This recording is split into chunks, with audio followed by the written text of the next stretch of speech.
Hello guys, welcome to my channel KSS coaching centre. ఈ ఛానల్లో నేను మీకు మెయిన్స్, ఎంసెట్ ఇంకా అడ్వాన్స్ టాపిక్స్ అనేది ఎక్స్ప్లెయిన్ చేస్తాను. ఫిజిక్స్, మ్యాథ్స్, కెమిస్ట్రీ 3 సబ్జెక్ట్ సంబంధించిన టాపిక్స్ ఎక్స్ప్లెయిన్ చేస్తాను. ఫస్ట్ మనము ఫిజిక్స్ తోటి స్టార్ట్ చేద్దాం, ఎందుకంటే కొంచెం ఫిజిక్స్ ఈజ్ బెస్ట్ సబ్జెక్ట్ అంటారు. అంటే కొంచెం ఈజీగా ఉంటుంది మెయిన్స్ పాయింట్ ఆఫ్ వ్యూలో చూసుకుంటే ఫిజిక్స్ అనేది. అందులో కూడా ఎలక్ట్రోస్టాటిక్స్ అనేది చాలా ఈజీ టాపిక్ నేర్చుకుంటే మనకి కరెక్ట్గా. సో ఎలక్ట్రోస్టాటిక్స్ గురించి ఎక్స్ప్లెయిన్ చేస్తాను ఇవాళ. అండ్ ఓన్లీ బేసిక్స్ పైన పైన ఎక్స్ప్లెయిన్ చేస్తాను. అండ్ సెషన్ 2లో నేను మీకు మంచిగా ఎక్స్ప్లెయిన్ చేస్తాను ఎలక్ట్రోస్టాటిక్స్ అనేది.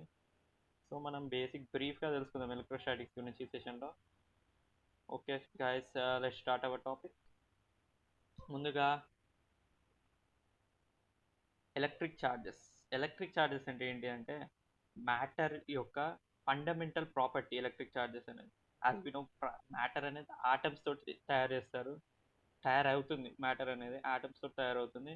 అండ్ ప్రతి ఆటంలో positive charge, negative charge and neutral అంటే అన్చార్జ్డ్ పార్టికల్ అనేది ఉంటాయి. సో మ్యాటర్ యొక్క fundamental properties electric charges. And ఆ ఎలక్ట్రిక్ ఛార్జెస్ మీదే డిపెండ్ అయి ఉంటుంది మ్యాటర్ అనేది ఎలా ఉండొచ్చు అని చెప్పేసి.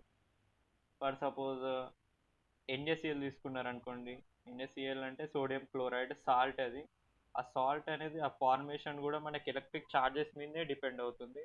అంటే మనం చూసే చుట్టుపక్కల ఆబ్జెక్ట్స్ అనేది అది ఎలక్ట్రిక్ ఛార్జెస్ మీద చాలా డిపెండ్ అవుతుంది. అంటే మనకు తెలియకుండా ఇండైరెక్ట్లీ ఎలక్ట్రిక్ ఛార్జెస్ మీద డిపెండ్ అవుతుంది, కానీ డిపెండెన్సీ మాత్రం ఉంటుంది ఎలక్ట్రిక్ ఛార్జెస్ మీద.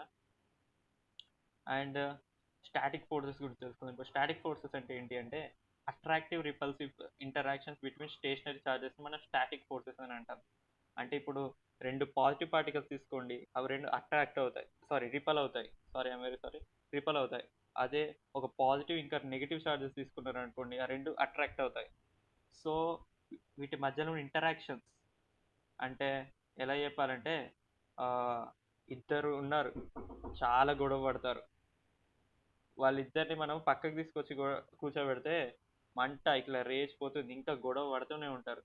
అదే ఇద్దరు లవర్స్ ఉన్నారనుకోండి, పక్కకి తీసుకెళ్తే ఇంకా దగ్గర అవుతూ ఉంటారు. ఇది కూడా అంతే, ఇంటరాక్షన్స్ అనుకోండి వాళ్ళిద్దరి మధ్య. అండ్ ఎలక్ట్రిక్ ఫీల్డ్కి వచ్చేసరికి, ఎలక్ట్రిక్ ఫీల్డ్ అనేది ఇన్విజిబుల్ రీజన్స్. అంటే ఒక ఛార్జ్ యొక్క ఇన్ఫ్లుయెన్స్ అనేది దాని చుట్టుపక్కల ఎలా ఉంటుందో అది ఎలక్ట్రిక్ ఫీల్డ్ అనేది ఎక్స్ప్లెయిన్ చేస్తుంది. ఫర్ సపోజ్ ఒక ఎమ్మెల్యే ఉన్నాడు, ఎమ్మెల్యే చుట్టూ ఆయన ఇన్ఫ్లుయెన్స్ ఎలా ఉంటుంది దాని టైప్ అనుకోండి. ఒక ఛార్జ్ అనేది ఇక్కడ ఒక ఎమ్మెల్యే, దాని యొక్క ఇన్ఫ్లుయెన్స్ ఎంత అని చెప్పేసి. ఇప్పుడు మాటిమాటికి మనం మాట్లాడుతూ ఉంటాం కదా, నాకు ఇంత ఇన్ఫ్లుయెన్స్ ఉన్నది, నాకు ఇంత ఇన్ఫ్లుయెన్స్ ఉందని చెప్పేసి. ఇది కూడా అంతే, ఎలక్ట్రిక్ ఫీల్డ్ అనేది ఛార్జ్ యొక్క ఇన్ఫ్లుయెన్స్. నెక్స్ట్ చూద్దాం, వాట్ ఈస్ ఎలక్ట్రోస్టాటిక్స్. ఎలక్ట్రోస్టాటిక్స్ అంటే ఏంది అసలు? ఎలక్ట్రోస్టాటిక్స్ అది ఇది అంటున్నా, అసలు ఎలక్ట్రోస్టాటిక్స్ అంటే ఏంది? ముందు సింపుల్గా చెప్పాలంటే ఎలక్ట్రోస్టాటిక్స్ అంటే చార్జెస్ ఎట్ రెస్ట్. అంటే ఎలక్ట్రో అంటే ఇక్కడ చార్జెస్, స్టాటిక్స్ అంటే రెస్ట్. అంటే మనము చార్జెస్ రెస్ట్లో ఉన్నప్పుడు వాటి యొక్క బిహేవియర్ ఎలా ఉంటుందో తెలుసుకుంటాం ఎలక్ట్రోస్టాటిక్స్, అంత సింపుల్గా చెప్పాలంటే. అండ్ ఇది సైన్స్ యొక్క, అంటే మనకి డైలీ లైఫ్లో ఎలా యూజ్ అవుతుంది అంటే స్టాటిక్ షాక్స్, లైట్నింగ్ స్ట్రైక్స్, ఇంకా ఎలక్ట్రానిక్ డివైజెస్ గురించి తెలుసుకోవడానికి మనకి యూజ్ అవుతుంది ఇది. సరే, ఇక్కడ కోర్ డెఫినేషన్ అంటే చూద్దాం. The branch of physics studying forces between stationary electric charges focusing on electric fields and potentials without moving currents కాకుండా, అంటే చార్జెస్ మూవ్ అంటే దాన్ని కరెంట్స్ అంటారు కదా, కరెంట్స్ లేకుండా నార్మల్గా చార్జెస్ రెస్ట్లో ఉన్నప్పుడు వాటి బిహేవియర్ తెలుసుకోవడాన్ని ఎలక్ట్రోస్టాటిక్స్ అంటారు. ఓకే, నెక్స్ట్ టాపిక్ చూద్దాం. Electric charges, the building block. Electric charges అనేది ప్రతి దాని యొక్క బిల్డింగ్ బ్లాక్. నేను మీకు ముందు స్టార్టింగ్ చెప్పానంటే ఇండైరెక్ట్లీ ప్రతి ఆబ్జెక్ట్ అనేది ఎలక్ట్రిక్ ఛార్జ్ మీద డిపెండ్ అవుతుంది. అటామిక్ స్ట్రక్చర్ చూసుకున్నాను అనుకోండి, అలా ప్రోటాన్స్, న్యూట్రాన్స్, ఎలక్ట్రాన్స్ ఉంటాయి. ఇలా న్యూట్రాన్స్ అనేది neutral particles, and protons, electrons, proton అనేది పాజిటివ్ ఛార్జెస్ అండ్ ఎలక్ట్రాన్స్ అనేది నెగిటివ్ ఛార్జెస్. అండ్ ఆటమ్ అనేది రెండింటి యొక్క బ్యాలెన్స్ మీద డిపెండ్ అయి ఉంటుంది. ఇప్పుడు ప్రోటాన్స్, ఎలక్ట్రాన్స్ అనేది ఈక్వల్గా ఉన్నాయి అనుకోండి, అవి న్యూట్రల్ ఆటమ్, అంటే న్యూట్రల్గా ఉంటుంది అన్చార్జ్గా.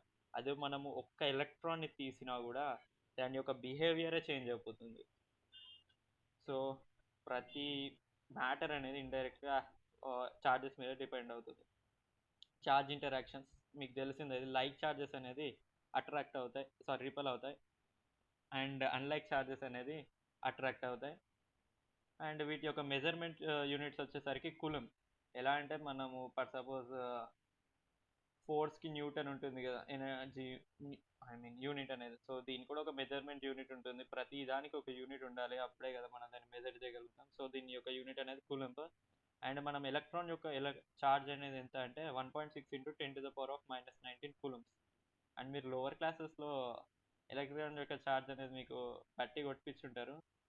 కానీ కులుంబ్ ఇక్కడ ఎంత వస్తుందో మీకు ఎందుకు వస్తుందో తెలియదు. ఎందుకంటే చార్జ్ యొక్క యూనిట్ అనేది కులుంబ్. అండ్ మనకి సెకండ్ ఇయర్లో ఆర్ ఫస్ట్ ఇయర్లో ఉంటుంది కొందరికి సెకండ్ ఇయర్లో ఉంటుంది ఎలక్ట్రోస్టాటిక్స్ అనేది. అండ్ సెకండ్ ఇయర్లో నాకైతే సెకండ్ ఇయర్లో ఉంది నేను ఉన్నప్పుడు. సెకండ్ ఇయర్లో అనేది ఈ కులుంబ్ అనే టాపిక్ అనేది చాలా ఇంపార్టెంట్. ఎందుకంటే చార్జెస్ మీద చాలా డిపెండెన్సీ ఉంటుంది సెకండ్ ఇయర్లో. ఓకే, నెక్స్ట్ టాపిక్ వెళ్దాం. Static energy in action, triboelectric effect. Static electricity builds up on surfaces through rubbing, transferring electrons between materials and creating charge imbalances. Electric effect అంటే ఇప్పుడు రెండు objects మనము rub చేస్తే ఒక object నుంచి ఇంకో ఆబ్జెక్ట్ ఎలక్ట్రాన్స్ అనేది ట్రాన్స్ఫర్ అవుతుంది. దాని కారణంగా చార్జ్ ఇంబ్యాలెన్స్ అనేది ఏర్పడుతుంది. దాన్నే ఎలక్ట్రిక్ ఎఫెక్ట్ అనేది ఎక్స్ప్లెయిన్ చేస్తుంది. మనం ఒక ఎగ్జాంపుల్ గురించి తెలుసుకుంటే, ఒక బెలూన్ తీసుకొని మీరు మీ హెయిర్కి రబ్ చేశారనుకోండి, ఎయిర్లో ఉన్న ఎలక్ట్రాన్స్ అనేది బెలూన్ లోపలికి వెళ్తాయి. కాబట్టి బెలూన్ నెగిటివ్లీ ఛార్జ్ అవుతుంది, ఎయిర్ అనేది పాజిటివ్లీ ఛార్జ్ అవుతుంది. సో దీని కారణంగా ఛార్జ్ ఇంబ్యాలెన్స్ అనేది అవుతుంది. అంటే ఎయిర్లో ఎలక్ట్రాన్స్ అనేది తగ్గిపోవడం కారణంగా పాజిటివ్ పార్టికల్స్ ఎక్కువగా ఉంటాయి, positive charges, and negative charge particles అనేది తక్కువగా ఉంటాయి. సో ఛార్జ్ ఇంబ్యాలెన్స్ అనేది ఏర్పడినట్టే కదా.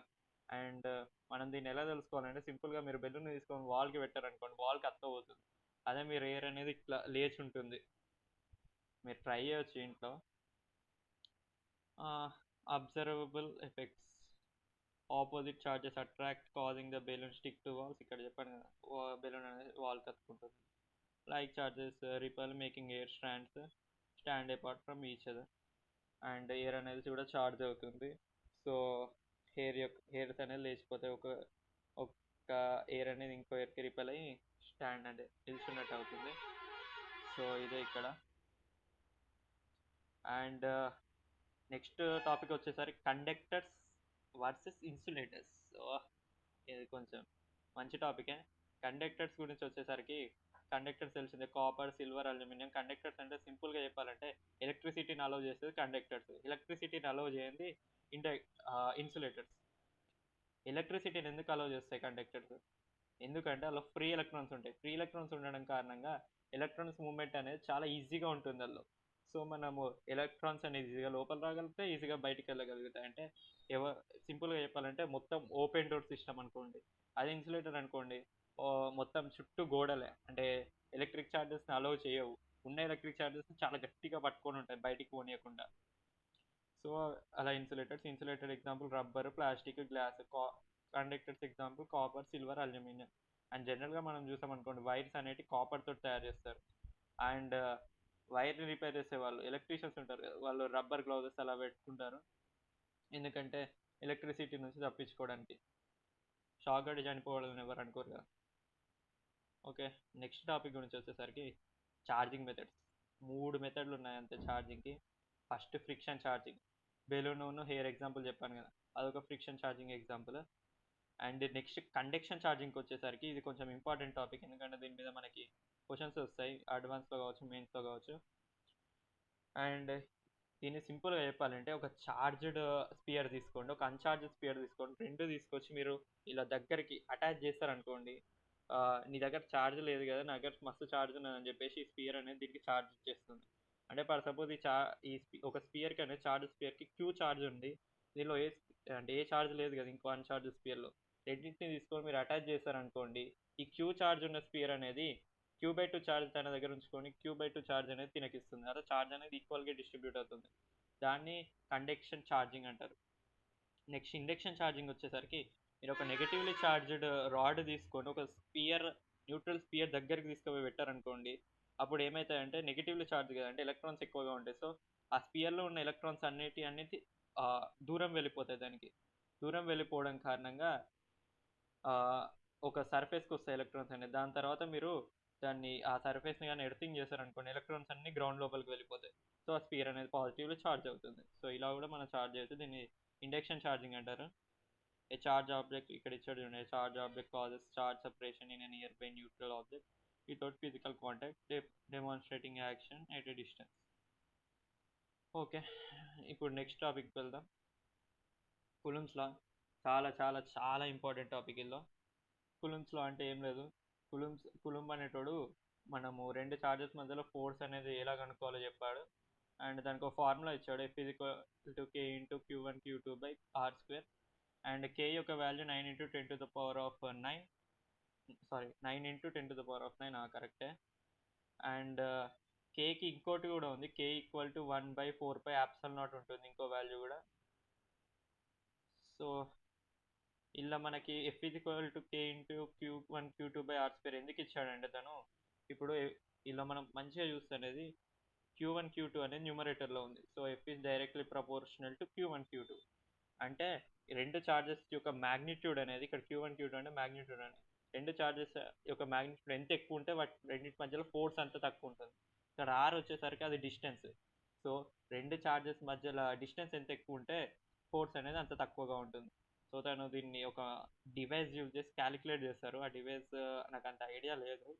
ఆ డివైస్ యూజ్ చేసి క్యాలిక్యులేట్ చేసి తను ఈ ఫార్ములా ఇచ్చాడు, F = K into Q1 Q2 by R². ఇక్కడ ఇచ్చాడు చూడండి key relationship. Force magnitude depends on both charge sizes. Force decreases with the distance square.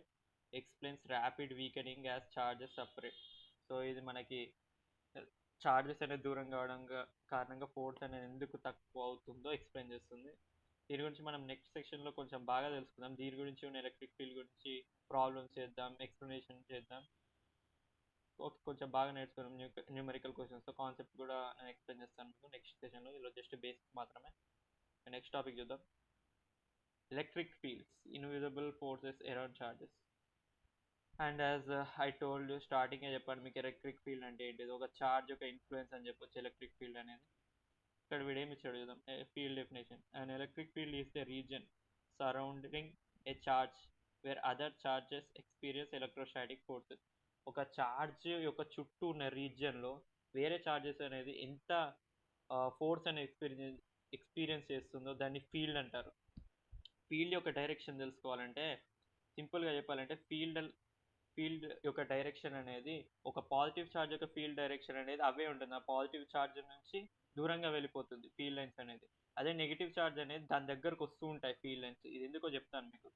ఎందుకంటే మీరు ఫస్ట్ ఈ ఎలక్ట్రిక్ ఫీల్డ్ ఎలా కనుక్కుంటారో తెలుసుకుందాం. ఎలక్ట్రిక్ ఫీల్డ్ అనేది ఏం లేదు, సింపుల్గా చెప్పాలంటే ఒక ఛార్జ్ తీసుకుంటారు, పెద్ద మ్యాగ్నెట్ ఉన్న ఛార్జ్ తీసుకుంటారు.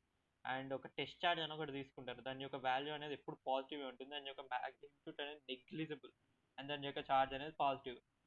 అండ్ ఆ టెస్ట్ ఛార్జ్ ఉంది కదా Q0, ఆ టెస్ట్ ఛార్జ్ అనేది ఎంత ఫోర్స్ అనేది ఎక్స్పీరియన్స్ చేస్తుందో కనుక్కుంటారు ఎలక్ట్రిక్ ఫీల్డ్ కనుక్కోవాలంటే. దాని తర్వాత దాని యొక్క మ్యాగ్నిట్యూడ్ని డివైడ్ చేస్తారు, అంటే నెగ్లిజిబుల్ని కూడా డివైడ్ చేస్తారు. దాని తర్వాత మనకి ఎగ్జాక్ట్ వస్తుంది.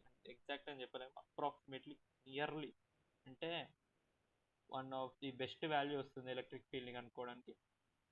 అండ్ ఫీల్డ్ డైరెక్షన్ ఎందుకు ఇలా ఉంటుందంటే ఇప్పుడు మీరు ఒక పాజిటివ్ ఛార్జ్ తీసుకున్నారు అనుకోండి, ఈ Q0 అనేది పాజిటివ్ అని చెప్పాను కదా, ఐ మీన్ ఛార్జ్ అనేది. సో ఇది రిపల్ అవుతుంది Q0 అనేది. సో ద డైరెక్షన్ అనేది ఐ మీన్ మన పెద్ద Q పాజిటివ్ ఛార్జ్ ఉంటుంది కదా, దాని దగ్గర నుంచి దూరంగా వెళ్ళిపోతూ ఉంటుంది Q0.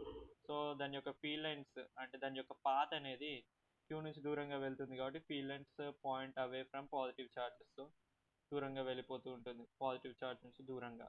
అండ్ నెగిటివ్ ఛార్జ్కి దగ్గరగా ఎందుకుంటాయంటే Q0 అనేది అట్రాక్ట్ అవుతూ ఉంటుంది జనరల్గా కదా, ఇది పాజిటివ్ అది నెగిటివ్, రెండింటి మధ్యలో ఇంటరాక్షన్ అనేది దీన్ని అట్రాక్ట్ చేస్తూ ఉంటుంది.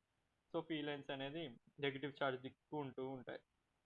దీని యొక్క ఫార్ములా డెరివేషన్ అదంతా మనం నెక్స్ట్ సెషన్లో తెలుసుకుందాం. ఓకే, నెక్స్ట్ లాస్ట్ టాపిక్, నేను ఏమంత ఇంపార్టెంట్ కాదు, లాస్ట్ టాపిక్ అనేది మన ఎవ్రీడే లైఫ్లో మనకి ఎలక్ట్రోస్టాటిక్స్ ఎందుకు యూజ్ అవుతుంది అనేది ఇది చెప్పింది టాపిక్. ఏం లేదు, లైట్నింగ్ ప్రొటెక్షన్కి ఒక బిల్డింగ్ మధ్యలో ఒక ఎలక్ట్రిక్ రాడ్ అనేది, అంటే పెద్ద పెద్ద బిల్డింగ్స్లో ఎలక్ట్రిక్ ప్రొటెక్షన్ కోసము లైట్నింగ్ రాడ్స్ అనేది పెడతారు. ఎందుకంటే లైట్నింగ్ రాడ్స్ అనేది కండక్టర్స్. సో ఏదైనా థండర్ స్ట్రైక్ పడింది అనుకోండి, ఆ రాడ్స్ అనేది మొత్తం ఎలక్ట్రిసిటీని అబ్జర్వ్ చేసుకుంటుంది తన లోపలనే, బిల్డింగ్ మీద ఎక్కువ డ్యామేజ్ పడకుండా. అండ్ ప్రాక్టికల్ అప్లికేషన్స్ చూసారనుకోండి, electrostatic principles, power photocopiers, enable precision spray painting techniques and dry pollution control system in industrial settings. అంటే ఇది స్ప్రే పెయింటింగ్ యూజ్ చేస్తారట. ఇంకా పవర్ ఫోటో కాపీయర్స్ అట. నాకు అంత ఐడియా లేదు దీని గురించి యూజ్ చేస్తారంట. అంటే ఇంకా ప్రిసిషన్ గురించి యూజ్ చేస్తారట. అంటే ఈ అప్లికేషన్స్ అనేది ఒక ఆబ్జెక్ట్ యొక్క ప్రెసిషన్, అంటే ఇది కూడా నాకు అంత ఐడియా లేదు.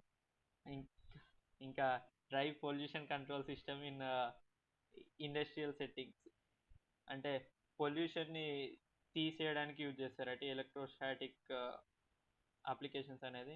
ఇదేమండి ఇంపార్టెంట్ కాదు, జస్ట్ బేసిక్ మనకి తెలుసుకోవడానికి అంతే. అసలు ఇది అవసరం కూడా లేదు మనకి. ఓకే గాయస్, ఈరోజు ఈ సెషన్ ఎండ్ చేద్దాం. Thank you for watching my video. And next సెషన్లో ఇంకొంచెం డీటెయిల్గా బోర్డు మీద ఎక్స్ప్లెయిన్ చేసుకుంటూ రాస్తాను. అండ్ ఆ సెషన్లో ఎలక్ట్రిక్ ఫీల్డ్ ఇంకా ఫోర్స్ కాన్సెప్ట్ గురించి డీటెయిల్గా తెలుసుకుందాం. Thank you for watching my channel. Please subscribe, share and promote my channel guys.